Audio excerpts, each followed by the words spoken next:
Welcome to this VRpatients video. In this video, we will explore the Monitors tab of the Scenario Builder.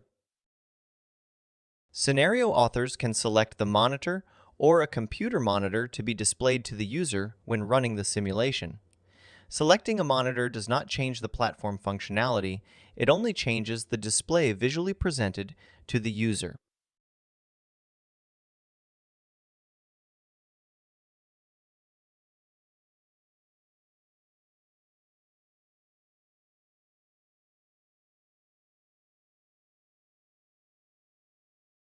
Turn on Lead Select and then choose the lead options the user will have available to monitor the patient during the simulation. Pads must be enabled to allow pacing or defibrillation as a treatment option in the simulation.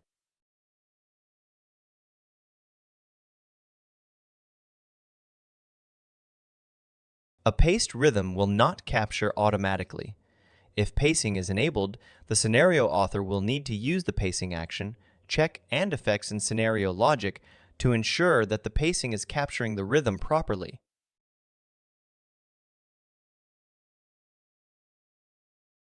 After activating pacing, the scenario author can set ranges to be available in the simulation for milliamps and the rate of pacing.